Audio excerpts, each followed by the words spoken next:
سلام دوستان عزیز، امید سالتان خوب باشه. به اولین ویدیو یوتیوب خوش آمدین. در ویدیو کلان به سوالات انجام میتونم، سوالاتی که در باکس سوال اینستا مونده بودین. اکثرتون سوال درسی پرسان کرده بودین و در مورد تحصیلات درسی بودن و کاریابی و چیزا. با خاطر خواستم که بیایم و سوالات را با یعنی مفصل در یوتیوب توضیح بدم تا اینکه کوتاه با عجله در انستا یک ویدیو که میمانم و خیلی از مطالبش جا میمانه، مکمل نمیتونم توضیح بدم چون اونجا فقط 90 ثانیه میشه ویدیو گرفت. با خاطر ویدیو رو تا آخر ببینین تا سوالات درسیتان را پاسخ داده باشم. اولین سوال را البته از در مورد خودم هست، او را برای دوستای جواب میتونم که مرا نمیشناسین و تازه آمدین که ویدیو رو ببینین. مثل همیشه یادآوری میکنم که آب به قدر کافی بنوشین که و جلد همه چیزتون خوب هست. خب من سوالات را در موبایل قدیمی تر فرستادم که از طریق گوشی ویدیو بگیرم، من کامیرا بیشتر ندارم. خلاصه یکی از سوالاتی که در مورد خودم بود گفتم که اول او را جواب بدم، بعد از او ادامه بدیم که همه سوالات در مورد تحصیلات درسی بودن هست تقریبا. گفتن که اولین سوال از خودت کمی تعریف کن، با زندگی جدید چطور هستی؟ برای دوستایی که من تا حالا نمیشناسین، من 9 سال است که سویدن زندگی میکنم. رشته سافت‌ور انجینیرینگ اند منیجمنت را در دانشگاه یوتیوبری خواندم. 3 ساله خواندم و ماستر شروع کردم ولی هنوز تکمیل نکردم. 1 ماه میشه که عروسی کردم و در شهر دیگه کجا آمدم از یوتیوبری. زندگی جدید کاملا متفاوت هست. خانه جدیدم بزرگتر است، یعنی خیلی بزرگتر از خانه قبلی هست که از اون لحاظ خوشحال هستم. اتاق جداگانه برای کارم درست کردم چون کاملا از خانه کار میکنم و وقتی میتینگ خاصی باشه یا اینکه مجبور باشم موتر را از نزدیک ببینم میرم یوتیوبری دیدن شرکت. در شرکت ولوو ترک در یوتیوبری کار میکنم به حیث کانسلتنت و در بخش سافت‌ور تستینگ. این معلومات مفصل در مورد خودم بود. دیگه معلومات بیشتر در اینستاگرام وجود داره در مورد کار و چگونگی وارد دانشگاه شدن و این چیزا، ولی بعدا در این مورد هم ویدیوهای طولانی تر میسازم. خب سوالی که مونده بودم گفتم زندگی چطور میگذره و سوالی دارم بپرسین، از خاطر من فقط به اونایی جواب میدم که در مورد درس و تحصیل هست. یک از دیگه گفته دایرکت من جواب ندادم، 100% دایرکت جواب میدم، خیلی ببخشید. رشته گفتن که برای رشته‌ای که شما خواندی ریاضی چند کار بود؟ رشته سافت‌ور انجینیرینگ اند منیجمنت را خواندم که ریاضی 3 کار داشت، یعنی 3 BSc الگوریتم چک خوانده باشی و کسایی که ریاضی بالاتر از او خوانده میریت میگیره. من خودم ریاضی 5 داشتم که 1 میریت گرفتم. ریاضی دانشگاه خیلی آسان تر از چیزی بود که ما در مکتب خوانده بودیم، به خاطر از اخت 1 میریت میتبرید. سوال بعدی در مورد رشته اتوکلر اینوم ای آی و مخین این لرنینگ نظر ما چی هست؟ خب کسایی که نمیفهمین سویدی را، این یعنی که تو دیولپر هستی در بخش ای آی و ماشین لرنینگ، مثلا موتورهای خودرو و اینا کسایی ماشین لرنینگ برش یاد میتن که مثلا وقتی درایور یک چیز میگه یا سیریز که است، مثلا من یک چیز میگم سیریز خودش میفهمه که جواب ما چی باشه. اینا کلا از طریق ماشین لرنینگ برای خود سیستم یاد داده شده که در پاسخ به چی سوالی چی گفته شده.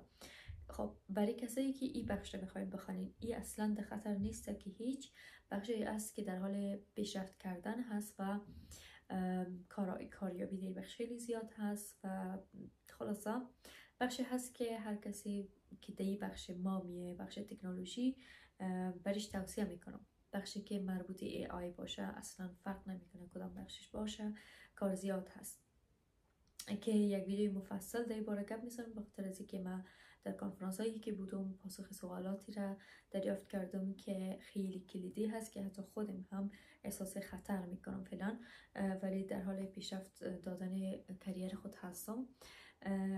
خب میریم سر سوال بعدی. این دوستا نامی چه رشته‌ای که گفتم رو دوباره میخوانم، utveckleri inom AI och maskininlärning i درسی بودن وجود داره. میتونین درخواست بدین و رشته را پیدا کنین و بخوانین. کدام زبانهای برنامه نویسی را پیشنهاد میتونم؟ فعلا پایتون در رده اول قرار داره که خیلی مشهور شده، خصوصا به خاطر از اینکه در AI و گیمینگ و چیزا بیشتر پایتون استفاده میشه و در بخشای دیگه هم پایتون را 100% استفاده میکنن، در بخش اسکریپتینگ و چیزا. خیلی زبان آسانی هم هست در این حال. و بعد از او C++، C# و جاوا زبانهای کلاسیک و خیلی معتبری هستن که در طیاره و مثلا موتور و اینا C++ و C# خیلی زیاد استفاده میشه و جاوا. به او خاطر این سه زبان را اگه یکش خیلی خوب یاد گرفته باشی تضمین شده از زندگی، یعنی بحث اوتوکلره یا یکی دیولپر باشی، یک از اینا رو باید خیلی خوب یاد بگیری. من خودم سر کار C++ و C# خیلی زیاد استفاده میکنم. خب این سوالاتی که در اسکرین شات بود تمام شد. میریم سر سوالات بعدی. در مورد گفتن که شرایط تحصیلی رشته نرم افزار و بازار کار برنامه نویسی و طراحی سایت را که برایشان بگوییم. خب طراحی سایت بخشی است که خیلی پیش افتاده شده فعلا، به خاطر از اینکه سیستمی نو کد خیلی زیاد شده. مثلا خود وبسایت های وجود داره که تو فقط نوشته میکنی که همچین وبسایت کار دارم و برات نو کد بدون از اینکه کد لازم باشه همچین وبسایت پیشت میندازد، فقط تکست و تایتل و ایناش تغییر میدی. به این خاطر بخش وبسایت را براتون توصیه نمیکنم. به زودی کسایی که فقط در بخش وبسایت کار میکنن کارشون کمتر میشه. ولی در بخش نرم افزار دیگه بخشایش مثلا تستینگ هست و embedded systems هست و بخش IoT هست، IoT Internet of Things که دو سیستم را با هم وصل میکنه و چیزا. خلاصه این بخشش کلا بازار کارش هم خوب است، بخش تحصیلیش هم زیاد سخت نیست. برای کسایی که وارد دانشگاه میشن فکر نکنه مثلا چالنجی باشه که پیش برده نتونن، بخاطر از اینکه قدر کمک دریافت میکنین که اصلا باورتان نشه. وقت هم زیاد میته براتون، 3-4 دفعه وقت داری که امتحانا رو بدی. پس برای کسی که دنبال بهانه نباشه دیگه کلا راحت هست. پس شرایط تحصیلیش هم شاید هم منظورتون باشه چرا وارد دانشگاه شویم که رشته های سیویلش فرق میکنه، انجینیرینگ 3 ساله مثل من فرق میکنه، انگلیسی که بخوانی فرق میکنه، CVT که بخوانی در اینی ریکوایرمنتس دیگه داره. به اون خاطر میگم که باید در موردش خودت بخوانی که کدام رشته در کدام دانشگاه خوانده میشه و در زیرش نوشته هست که کدام ریکوایرمنتس را لازم داره. این بخش خیلی خوب هست، من همیشه توصیه میکنم. میریم دنبال سوال بعدی. tips inför högskolan ska börja plugga i höst. کسایی که تازه دانشگاه شروع میکنین، البته سوال را به فارسی شروع میتونم چون ویدیو به فارسی هست. گفتن که توصیه پیشنهادی اگر برای کسایی که تازه دانشگاه شروع میکنن داشته باشه، خودشون امسال شروع میکنن. چند نکته رو میگم براتون. نکته اول، درس که میخوانین دانشگاه وقت براتون زیاد میده. فکر نکنین که وقت زیاد دارین و درس ها رو به تعویق بندازین. اینطوری یک دفعه چشمتون رو باز میکنین که 3-4 تا امتحان دارین، مجبور میشین که استرس کرده درس ادامه ندین. همچین چیزایی پیش شده دوستای خودم، یک چند تاش که به تعویق انداخت و دیدن که چندین کورس میس کردن و اینا، مجبور شدن که ادامه ندن. پس براتون میگم بازی این موضوع رو نخورین که نه استاد براتون کار داره، نه مثلا فرصت های امتحان ها هم خیلی زیاد هست. یک سیستم خیلی فریبنده هست. درستان در وقتش بخونین، کارخانگی رو در وقتش خلاص کنین، امتحانات رو در وقتش بدین که بتونین در 3 سال یا 5 سالی که دارین کاملا رشته رو تمام کنین بدون استرس. و نکته آخری که براتون میگم یه که خیلی فعال باشین، یعنی در جریان 3 سال یا 5 سال براتون کانتکت پیدا کنین، نتورکتان زیاد کنین، با استادا رابطه خیلی خوبی داشته باشین و ای که در جریان امی مدت لایق باشین، اگر نه بیکار میمانین. این نکته مرا جدی بگیرین. استادا کانتکت زیاد دارن، براتون کار پیدا میکنن، به اون خاطر دوست پیدا کنین گرد برن، فعال باشین در استودنت یونین کار، یعنی فعال باشین و چیزا. این نکته من یادتان نروه. البته میخواستم یک نکته دیگر هم بایدتان بگویم که سوال پرسیدن عیب نیست. فکر نکنین که تنها شما یاد ندارین. خیلی هستن که نکته ها رو متوجه نمیشن ولی میشرمن از اینکه سوال پرسان کنن. پس سوالی داشتین حتما پرسان کنیم. میریم سر سوال بعدی. بین اپسالا و یوتیوبری گفته کدام ترجیح میدین؟ من 100% یوتیوبری ترجیح میدم. فعلا خانه من اپسالا نیست. البته خانه مادر جان مینا اپسالا هست و من اصلا از اپسالا خوشم نمیاد. به حیث یک شهر کوچیکی که زیاد فعالیت وجود ندارم. با مثلا کوچکترین فعالیت میخوایم انجام بدیم میریم استکهلم، در حالی که در یوتیوبری شهرش مثلا فقط قدم زدن میرفتیم تا 11-12 شب در شهر میگشتیم، مثلا یا بیو میرفتیم سینما و اینا، بعدش قدم زده تا پارکینگ موتر و اینا. همه اینا مثلا قشنگ بود چون شهر بزرگ و دل زندگی هست. مردمش احساس میکنم شادتر و گرمتر هست نسبت به اپسالا. اپسالا شهر محصلین هست و اینا، دانشگاه زیاد هست و او خاطر مردم سردتر و خب در کل شهرش هم زیاد قشنگ نیست اندازه یوتیوبری. خلاصه من یوتیوبری ترجیح میدم و اگر روزی شوه که از این شهر کوچ کنیم من انتخاب میکنم که یوتیوبری زندگی کنم. خب بعدیش در مورد لباس عروسی و هتلتون بوین در اون طرف ها قیمت ها چطوره؟ من فهم که دقیقا منظورتان شما خودتون کجا هستین، ولی لباس عروسی اینجا مثلا از 10,000 کرون شروع شده تا به بالا. من خودم که از ترکیه گرفتم برای خودم مثلا با تاج و همه اینا و یکی هزینه رفت و برگشت اصلا حساب نکنم حدود 15-16 هزار کرون شد و تنها لباس سفید. خواستم میخواستم اندازه جانم باشه و خوش نداشتم مثل کلان باشه و روز عروسی اذیتم نکنه، از خاطر فرمایش دادم. هتل هم برای کریستال گرفته بودیم که برای 300 نفر 250,000 گرفت. پکیج سومش انتخاب کرده بودیم و اول که برای 250 صحبت کرده بودیم 230,000، ولی یک هتل دیگه که گپ زده بودیم 120,000 برای 250 نفر بدون غذا و غذاش حدود 60,000 میشد. پس 180,000 هتل کالاسیوم میگرفت و پانوراما یکی دیگه که رمز زیر بذارم. هتل پانوراما 192,000 میگرفت با غذا.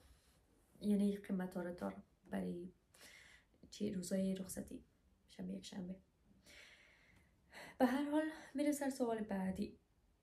خب من یکم آب بنوشم که صدایم احساس میکنم که خیلی باریک و بد شده. سوال بعدی گفته در مورد رشته نایر خواندم. فکر کنم این رو 2 دفعه از پیشم اسکرین شات شده. سوال بعدی: من هیچ چیز از کامپیوتر بلد نیستم. رشته کامپیوتر رو سخت افزار برای من گزینه بدیه. وقتی وارد دانشگاه میشی تقریبا 80% از دانش آموزان هیچ چیز بلد نیستن. اوکی، پس به اون خاطر تو اصلا نگران این موضوع نباش. دانشگاه ها یک رقم برنامه‌ریزی میکنن که همه چیز از صفر شروع کنن و مضامینی که اول میمونن، کورس هایی که اول میمونن برای کاملا ابتدایی هست و برای کاملا کسایی که هیچ یاد ندارن.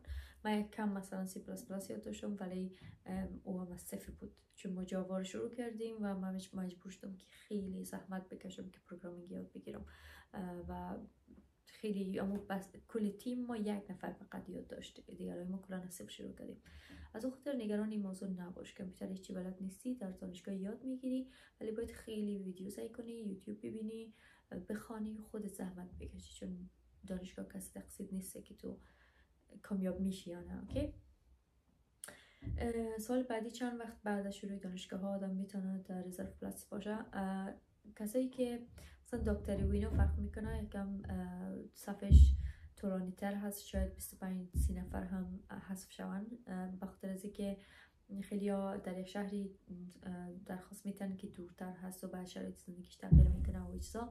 یا ای که یک موضوع دیگه هست که یک روز مشخص هست که همگی باید دانشگاه باشن و با آیدی کارت خود رو ریجستر کنن اگه در روز نروی و شواب نکنی نامید حذف میشه.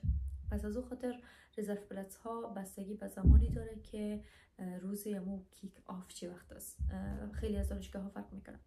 بعضی از رشته ها حتی 5 نفر هم میرسی، به اون خاطر کسی هیچ چیز گفتن نمیتونه. ولی تا روز کیک آف منتظر باش، تو ببین که یمو دانشگاه امو رشته ای که تو رزرو پلتس داری تا چی وقت کیک آفش هست. بعد از اون دیگه چانسش کم میشه. بعد از اون خیلی ها هست که دراپ میکنه بعد از شروع شدن دانشگاه، ولی چانسش کم میشه. خیلی آدم دوره اولی که فرصت میته برای امور رو حذف میکنن، یک رشته دیگر انتخاب میکنن میشه. پس بستگی به رشته داره و بستگی به ای داره که در کدام شهر هست. دیگه موفق باشید. میریم سری سوال بعدی. در مورد رشته اندستریال اکونومی گفته نظرتون چی هست؟ اندستریال اکونومی 5 سالش که سیویل اکونومی هست که خیلی خوب هست.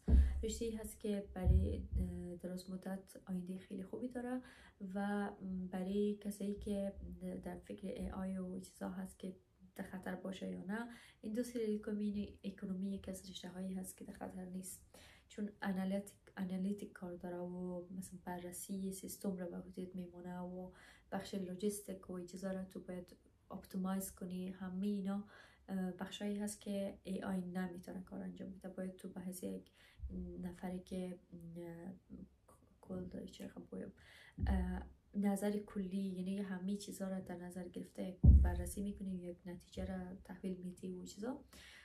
کار ای آی نیست، ای آی کار نمیتونه. و اون خاطر میگم که رشته اندستریال اکونومی از لحاظ خیلی خوب هست.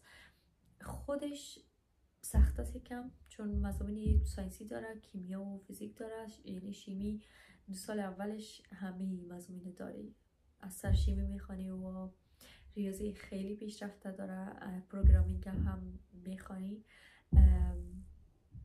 خلاصا رشته ثقیل هست، ولی در این حال زندگی خیلی راحتی خود داشتی بعدش. یعنی زندگی کاریش خیلی خوب است، معاشم خیلی خوب است، فرصت پیشرفت کردن هم زیادش زیاد است. یعنی میتونی مشت خیلی زیاد بالا بری. یکی از اعضای فامیل ما خوانده، 2 تاش خوانده، یکیش مثلا حدود 2%، یعنی 2 برابر شد معاشش بعد 3 ماه، یکیش 1.5 برابر شد بعد 6 ماه. خودتان فکر کنین فرصت پیشرفت خیلی زیاد هست. خب رشته اندستری هم گفتن که یعنی نظرم چی هست که خوبه بخوانی یا نه. 2 سالش 3 سالش زیاد کار خوب گیرتان نمیه، کار هم هست ای بخش، ولی اندازه 5 سالش نیست. کسی که 3 سالش میخوانین فرصت ازی وجود داره که ماستری بخوانین و ماستری که خواندین میتونین کار بهتری پیدا کنین و معاش بهتری داشته باشین. در غیر صورت 3 سالش زیاد توصیه نمیکنم. خب 1-2-3 ماه یک سوال پرسن که نیمیش یک جای دیگه بود. گفتن که در حوزه تکنولوژی و کامپیوتر اصلا نمیفهمن که شوق دارن یا نه، نمیفهمن که موفق میشن یا نه. دیگه ای که گفتن نمیفهمه که کدام گرایشش مثلا به درد من میخوره. میترسم که اگه وارد حوزه تک شوم نتونم، مثلا چون شنیدم ریاضی و کامپیوتر ساینس باید قوی باشه، من از ریاضی متنفرم. نه خیر، این موضوع خب کسایی که از ریاضی میترسین، همه رشته های تکنولوژی ریاضی زیاد کار نداره. خودی کامپیوتر ساینس مثلا ریاضی داره، ریاضی خیلی قوی، ولی رشته هایی مثل داتا تکنیک، سیستم فکر، سیستم ویتنسکاپ اینا ریاضی کار نداره زیاد. رشته خود مثلا ریاضی سختی نداشت، با اون خاطر از لحاظ راحت باشین. و یکی شوق دارین یا نه، هیچ چیزی را نمیتونین از بیرون جج کنین. درست است که چون در بین این موضوعات نبودین، مثلا با کامپیوتر کار نکردین، شما از کجا باید بفهمین که علاقه‌مندش هستین یا نه. یک دفعه که شروع کردین فقط 3 ماه اولش به سختی سپری میکنین، بعد 3 ماه اول خودتون میبینین که وای چقدر جالب هست، اصلا خسته کن نیست. اوکی، پس بعد از اون اگر علاقه‌مند نبودین و فکر کردین که نه این اصلا برای ما ساخته نشده، اصلا مهم نیست، استاپ میکنی، رشته دیگر انتخابی. زندگی که میرخمی ادامه داره، چی فرق میکنه؟ من خودم هم اندستریال اکونومی شروع کرده بودم، خوشم آمدم دی بخش، اصلا برای فرق نمیکنه، زندگی ادامه پیدا کرد. در اون قسمت نقطه زندگیم هستم که از همه چی راضی هستم. اصلا پشیمون نیستم که رشته رو خواندم، چون اون هم یک تجربه خوبی شد. پس شما هم نترسین از اینکه رشته رو شروع کنین و علاقه‌مندی نداشته باشین و مجبور شوین تغییر بدین که چی آخرش که چی فرق نمیکنه. اوکی؟ پس بدون ترس و تردید یکی از رشته های آیتی رو شروع کن. خوشت نامد میتونی وقت داری که تغییر بدی، زندگی ادامه داره. در هر صورت من که فکر میکنم 100% خوشت میاد، بخش خیلی جالبه هست و از ریاضیش هم نترس، نگران نباش عزیز. چند تا سوال مانده، خدا کنه براتون خسته نشده باشه. من هم روز یک شنبه خیلی طولانی داشتم، کلا خرید رفتیم و خانه را تمیز کردیم، غذا پخته کردیم و یعنی واقعا خسته شدم. ساعت 9 شب هست که دیگه میفهمین فردا هم دوباره کار شروع میشه، ولی گفتم این ویدیو رو باید درست کنم. در غیر صورت تجربی که کار میکنم و چیزا اصلا فرصت نمیشه که ویدیوی طولانی بسازم. میریم که چند تا سوال آخر رو جواب بدیم که بر شما هم خسته کن نشوم. بعد از او دیگه استاپ میکنیم و در ویدیوهای بعدی در مورد موضوعات متفاوت صحبت میکنم. یک دوست دیگه گفته که من به درخواست دوستم با شما تازه آشنا شدم، یک سوال داشتم، دختریم بخیر در یوتیوبری دانشگاه خود را میخوانه. اوکی، ادامه سوالش نامده، من حتما بهشون پیام میمونم که سوال را کامل بفرستم. یک دوست دیگه گفته رشته خود مربوط چی چیزها میشه و میتونید در مورد آیتی کمی معلومات بدیم؟ ما میخوایم وارد شو و از نظر خودت آیتی خب یعنی خوب است یا نه؟ خب دوستای خوبیم، رشته خودیم که سافتویر انجینیرینگ بود، کلا در مورد پروگرامینگ داشتیم، کدینگ یعنی پروگرامینگ لنگویج متفاوت خواندیم، سیستم متفکلره یعنی سیستم متفکلینگ خواندیم که وبسایت درست میکردیم و امبید سیستم داشتیم که امی چیزا مثلا کامپیوتر هم کیبورد اینا داره، هم اسکرین داره که با اسکرین شما صحبت میکنیم، یعنی ما شما یوزر چرا خواهم براتون بگویم که هم هاردویر داره هم سافتویر داره، اینا رو امبیدد سیستم میگه. همچین چیزایی رو خواندیم، با آردوینو کیت و چیزا کار کردیم و بخش تیوریش که خیلی زیاد بود، بخاطر از اینکه در بخش سافتویر تو باید یک سیستم رو بفهمی که چقدر درست کنی که سرعتش بالا باشه، پرفورمنسش زیاد باشه و مثلا چرا بگویم کوالیتیش بالا باشه.